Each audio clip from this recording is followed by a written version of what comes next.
Yesterday, I enjoyed the honor of a brief chat with one of South Africa's great corporate leaders and entrepreneurs. And we talked about economics, and obviously he knew a lot more about economics than did I and do I.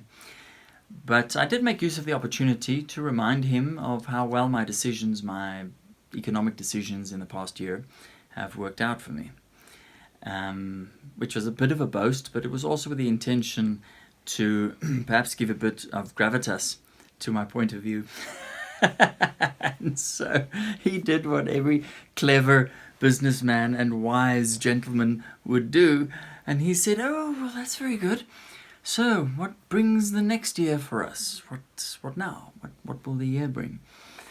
And it's one thing to look back and say, "Oh, well, that worked out well. There was a couple of good decisions," but it's another thing putting yourself on the line with a view to the future. And of course, it's basically a very foolish thing to do, because humans are notoriously bad at predicting the future. If we were any better at it, we would not end up in the awful predicaments we so often end up in.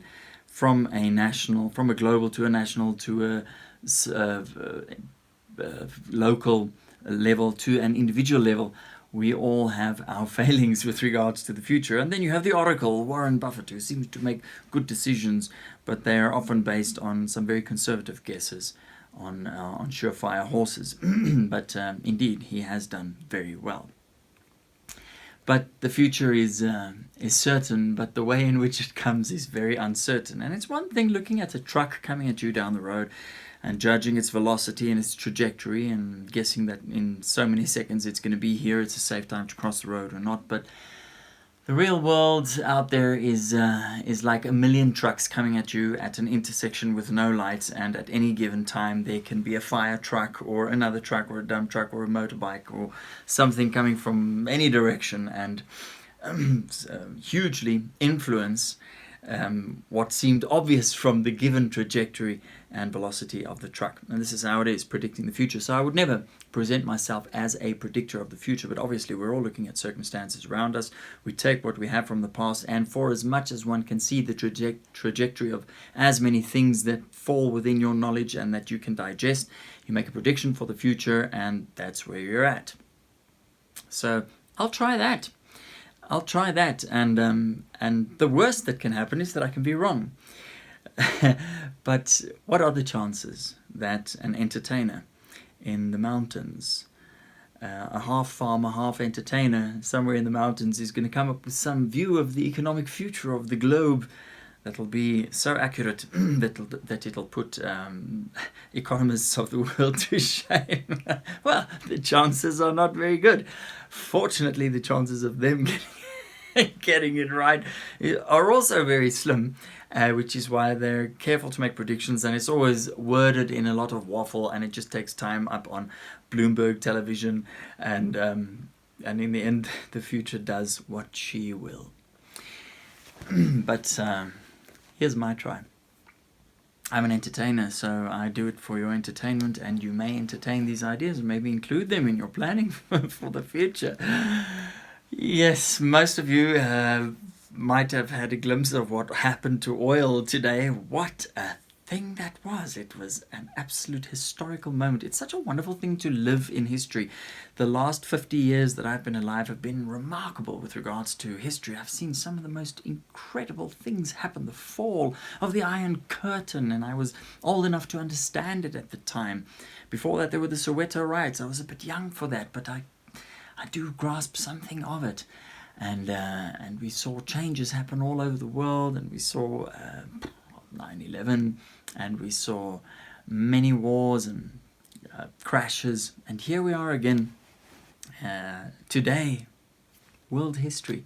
What oil has done today is really incredible. It fell, for those of you who are not in the know, I think at some point to $1.30 per barrel, and then for some markets it went into the negative, so much so that in Canada some oil companies were paying you to take their oil because the production line, the oil is just coming and we have nowhere to put it. We'll pay you, just please take it away. It's not that simple, but it kind of boils down to that. And that's how bad things went for oil. So we have to look at that if we're going to have any idea of what the future is going to look like. Something that I started on these vlogs a couple of weeks ago.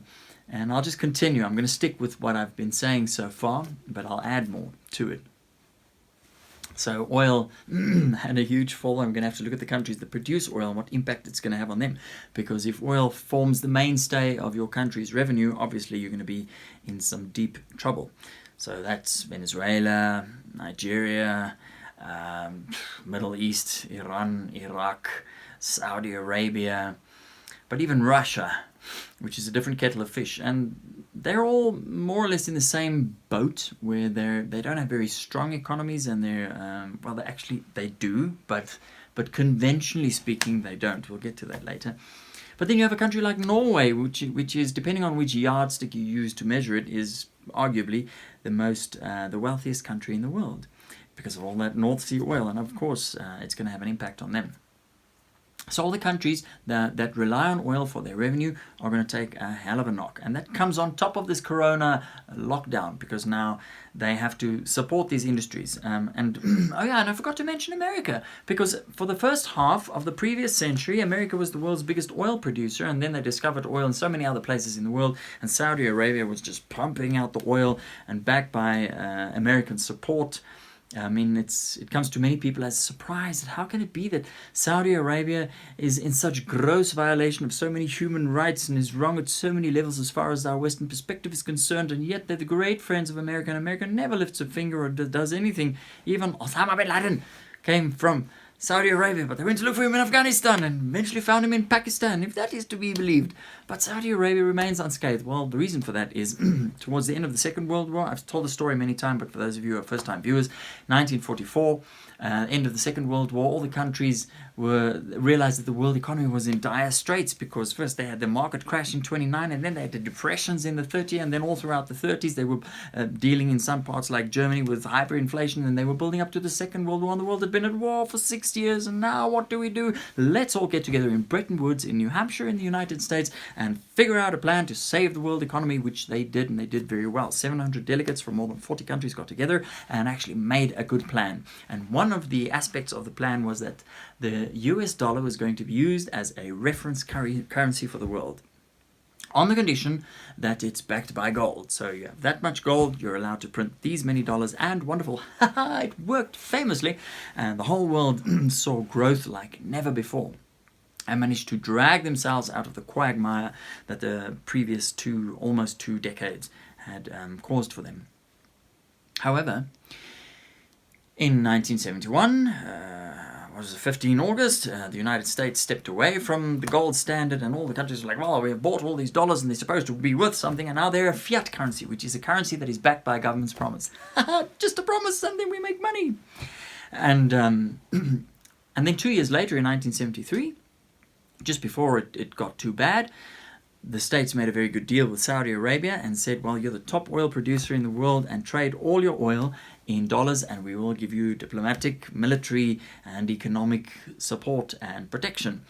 And that's why Saudi Arabia can do pretty much whatever they want, and they don't get a lot of trouble from the United States. The United States is very likely to make trouble in all the other Middle Eastern countries, but not in Saudi Arabia, because that keeps the dollar relevant. Because since the dollar used to be the world standard currency and then got off the gold standard, which led all the other countries to also go to fiat currency, which is a government promise again, suddenly there was not that much incentive to use the dollar, but now they were newly incentivized because they all needed oil, especially from Saudi Arabia, and it has to be traded in dollars, and that's the story. So, where was I? So, but what has happened in the last 10, 15 years, there's been a huge turn of events with regards to oil for the United States, because the United States became oil independent. New technologies and fracking has enabled the states to generate enough oil for its massively huge economy and leave them with enough to export. But they always import, they always export in case something goes wrong at home. You still have those channels that are open, you can get oil from abroad, and that's how it works with nations. They always sell whatever they have too much of and actually buy from someone else that same thing back, just to keep the lines flowing. And So the United States, for example, has a huge problem. All these countries have a huge problem because they can't afford those industries to just collapse, because everybody knows that oil will bounce back eventually. How high it will bounce back, well, we don't know. And how long it will take, we also don't know that. And we certainly can't as yet account for the ramifications of what will happen in the interim, but it's going to be devastating for the world economy, and especially for those economies. But the United States, for example, and Norway, for example, even though it's not worth it, because at the kind of money that a United States oil worker earns, they need to get a certain price per barrel. It's not as cheap to mine oil in the States as it is maybe in Venezuela or Nigeria or Iran.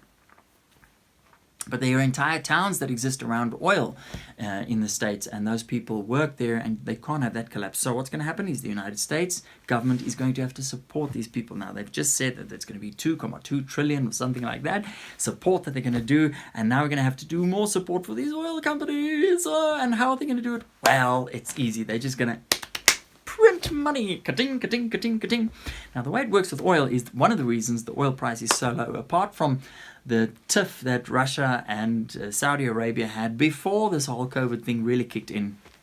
One of the main reasons is the more there is of something, the less the value it is. The less there is of something, the more value there is, if there is value to it. Because, for example, oil, there's a lot of oil, but they always pump this many barrels per day and they keep the production flowing. But what's happening now with the COVID lockdown almost worldwide is that people don't work, so you don't drive to work, you don't use the oil. A lot of industries are shut down, so there are a lot less flights. So the demand for oil has really slowed down, and that has put pressure on the oil price because people don't want the oil anymore. So the oil has to get cheaper just to get people to buy it, which is why in Canada at some stage today, they paid you to take their oil from them. So And that's the problem with the oil price. So it will bounce back once things get going again. But how much will things get going? After the knock that the world has had now, so many businesses are going to go bankrupt. So many people are going to be without work. And it's going to be a real slug to get the world economy back and going. So the oil price probably won't recover to its $60 per barrel level that it was not too long ago. And so these countries are going to have to support the oil industries, but that comes at the same time that they have to support so many other industries and hand out food stamps and do whatever. Even this country, South Africa, who can't even help its own airline. Then the government can't even keep the national airline, thank goodness for that. They can't even keep that in the air. Now they're having to deal with a lot less tax revenue. Oh, speaking of tax revenue, even a country like South Africa that doesn't produce oil, we produce a few farts off the coast of Mossel Bay, but that's it. It's just a bit of gas and it's gone. But we're not an oil producing country, but we need a lot of oil, and it forms a huge source of revenue for the government. Why? Because when you buy your liter of petrol, you can know for sure that a huge percentage of that goes to the government in taxes. So it forms the basis for government revenue. Now we sit in a position where the South African government has to help the artists. Because I've been getting these mails, like the poor suffering artists, because we can't perform, we can't do live gigs, so we get all these forms. Now, if you're an actor, I happen to be both, so as an actor, I can fill in, I can't act, and has some issues. I don't even bother with that, because I hate admin so much, and the pittance that I think is going to be made available, besides, is the colour is probably not wrong, probably not right, to get my fair share. All that money, so I'm just like, I couldn't be bothered, But it's true that for many people, it's a huge problem. And there are artists out there trying to just get a piece of that pie because they don't know how they're going to pay the bills. I have some friends like that in the industry who are in a terrible predicament. And that's just one sector. And then I have a friend who's got a transport business with 18 trucks and they're all standing still. And then I have another friend who has 22 workers with an aluminum factory in the Cape. And what's he going to do? He's like, well, I think I'm going to have to close the doors. So a lot of people have a lot of trouble. Car salespeople. Oh, the woes are never ending. And the government's going to try to help all these people. Well, they've said that much that they're going to do it. And which is fair enough because they're the guys who announced the lockdown. But now there's this additional burden because now the country needs to support all these people, but in the face of greatly reduced revenue because the economic activity in the country is not what it's supposed to be. So the government doesn't get all the money they get in taxes, and then they keep 80% for their corrupt whatever, and then give some to the people. Now they have to give to the people without getting the money in, and there goes oil and all the taxes from petrol. So, if I was somewhat more psychopathic, I'd actually feel sorry for the government, but I'm not, and I don't. That is the situation. However, it's a good news story. Today is honestly a good news story because South Africa is not alone in this thing. Nobody's going to come to our rescue because everybody's trying to rescue themselves. Everybody is suffering from this and they're making sure that it's really hectic. And you have to ask yourself, this disease, what? The cure is way more dangerous than the disease. I put it to you that somewhere, someone, some few people knew that this was the way it was going to be. And I've been saying for weeks that collapsing the economy is not the result.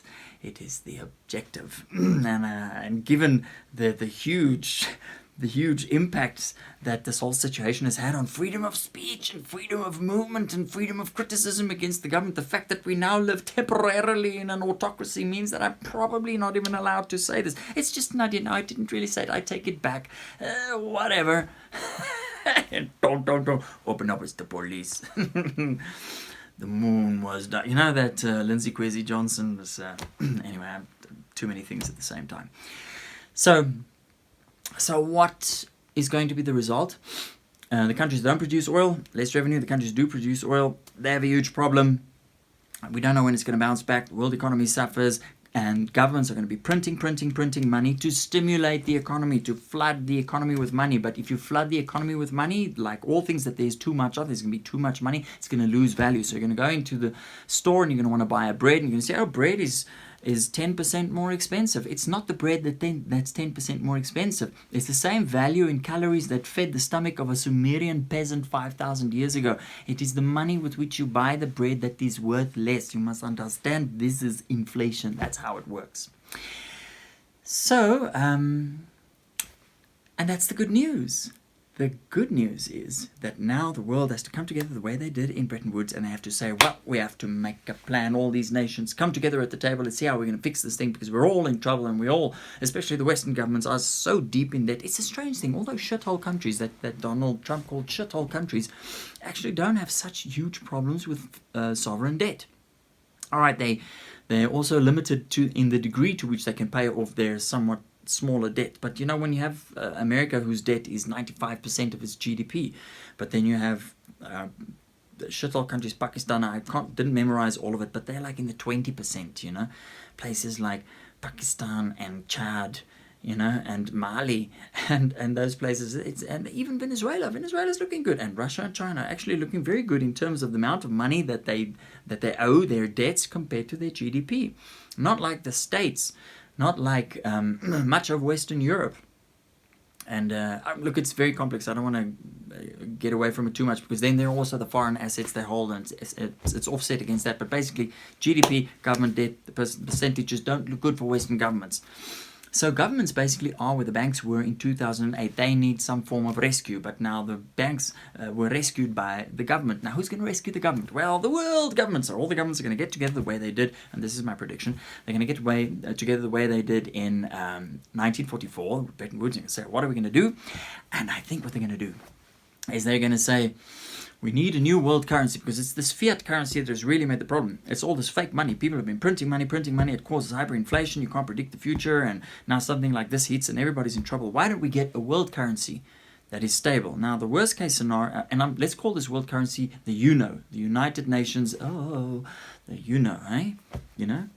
And this has to, if it goes fiat, if this currency is fiat, that's a worst case scenario, because kicking the can down the road, and it's going to cause problems that we're going to have to deal with later, and not even our children in our lifetimes. You can't procrastinate the inevitable quite that long, because we're already in dire straits.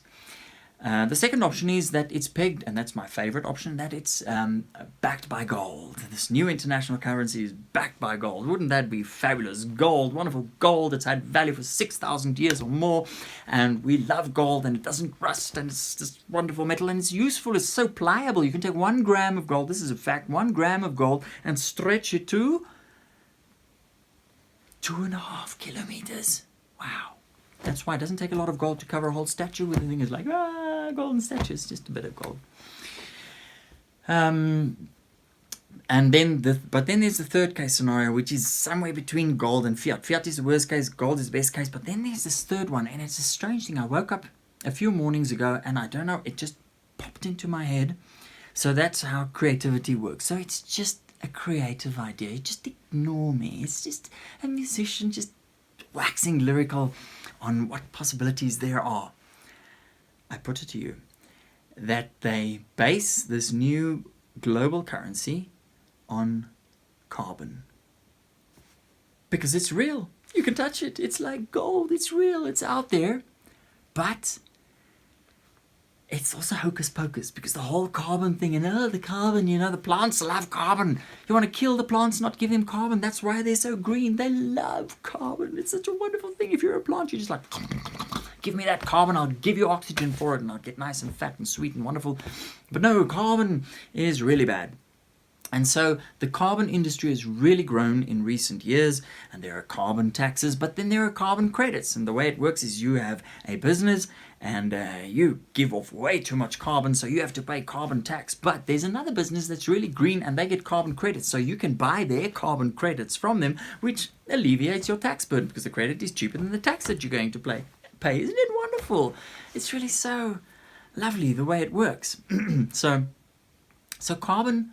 And because carbon is so directly, intrinsically linked to industry, that is an interesting thing. I know it's a whack idea, but I don't know, because it's between gold and it's between fiat. It's somewhere there in the middle, and it goes specifically for the industry. So if you're growing, then and you're producing a lot, well, then you generate the premise for that money. And now this money, will be a dual currency in the country, in all over the world, and you can use that, or you can use your own currency. Now there'll be some countries like Russia, who is very strong in gold in terms of their ruble. Their ruble is backed by gold, I think more than any other country. I could be wrong, but if it's not more than any other country, it's right there in the top. They have a lot of gold for the amount of rubles that are circulating, so they're actually a very reliable currency. Vlad is very clever. And so they might not like that idea, and they might think, no, we don't like that, we've got gold. But then that's fine, then you don't have to use that currency, but gradually that currency will be assimilated into your economy, and it'll have its place, and then it'll be a dual currency. But at some point maybe you'll go like, well, our currency really just has a nostalgic value.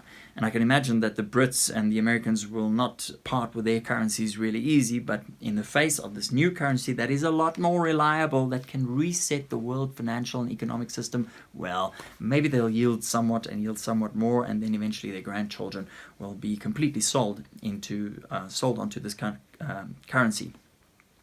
Another interesting outcome will be of such a world currency that is pegged to carbon will be... Now, it's going to hit the countries that are developing a lot, and the industrialized countries. So you have China and India, and they're trying to get up. So they're like, no, man, you must go away. No, you must go away. I don't know, I can't do a Chinese or an Indian accent. I have to pay a carbon tax for that, because I just wasted my breath trying to do that, right?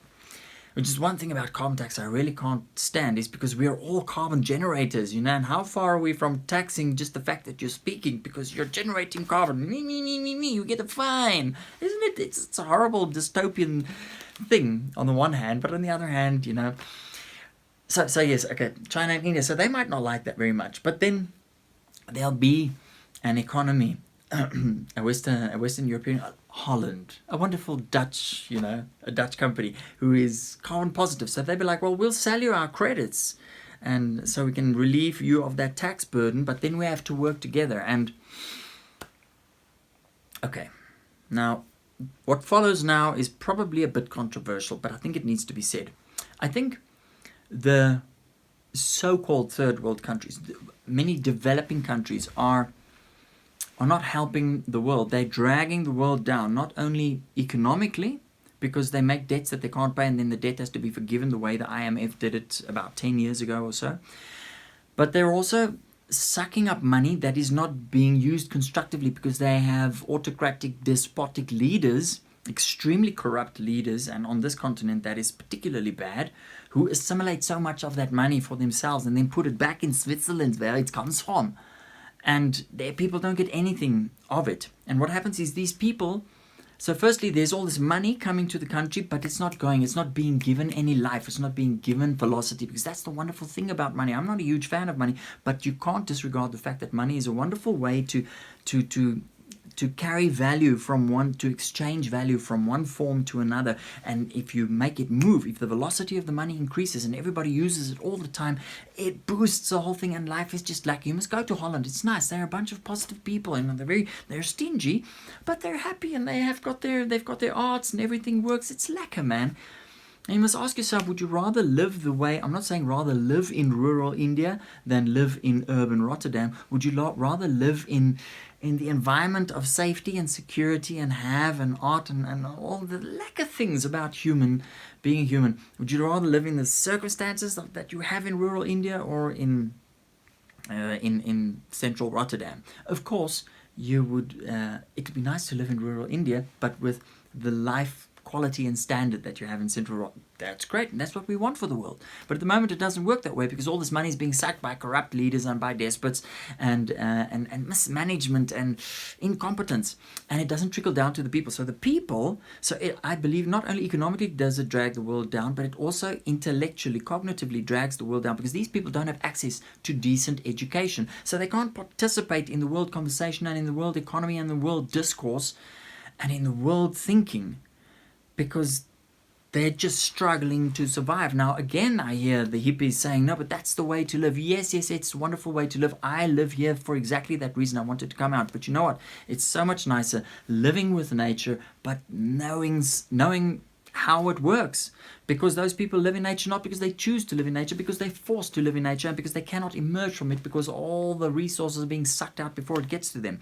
And then I believe it also leads to some sort of psychological, I'm not going to go spiritual on you, but psychological lowering of the human standard, because they're oppressed, and oppressed people don't think right. Now, there's a lot of oppression in the West, don't get me wrong, and I'm talking about slavery, because oppressed people in third world countries, I'm so sick of it being a politically incorrect term, but you know what I mean.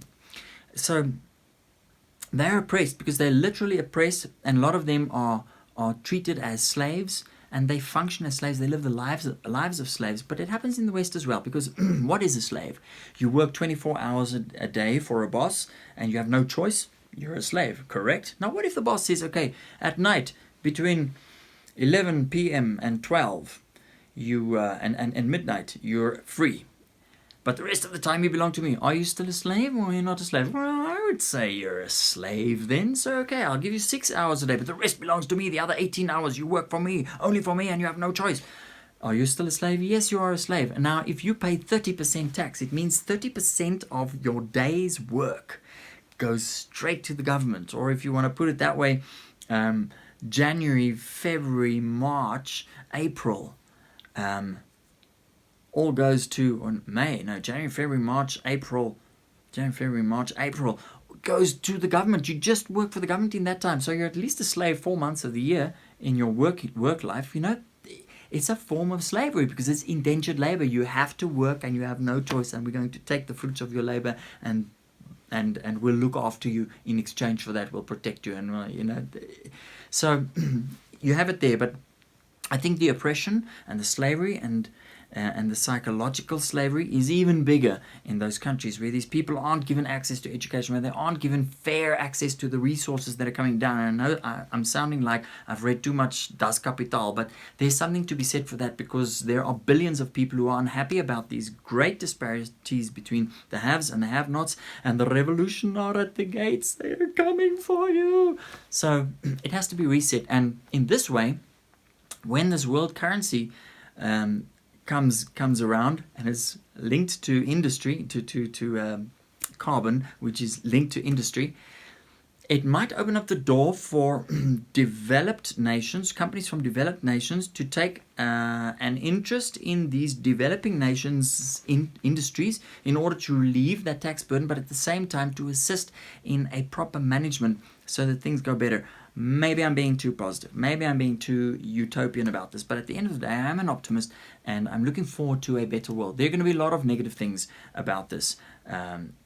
we've already seen that governments, the power that they get is absolutely huge, and they've all gotten the opportunity to test their power. How much can we tell the people, you stay at home? We will tell you where you're allowed to move. We will tell you exactly where you're allowed to stay. You're not even allowed to go for a jog in the park. We'll even tell you what your essentials are. This is allowed to be an essential to you, and bread is an essential to you. Chris, I don't even care if you're allergic to bread. That is your essential. No cigarettes, no booze.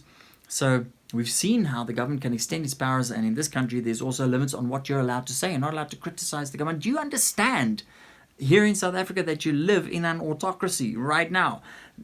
The democratic capitalist society, forget about that. Is not what's happening right now. And yes, it will change. But you know what happens to change? The Patriot Act. 11 September 2001. Everybody's like, ah! A month and a half later, on the 23rd of October, the Patriot Act, 350 pages of law. How do you make 350 pages of law in a month and a half? It's almost like you had been preparing it even before then.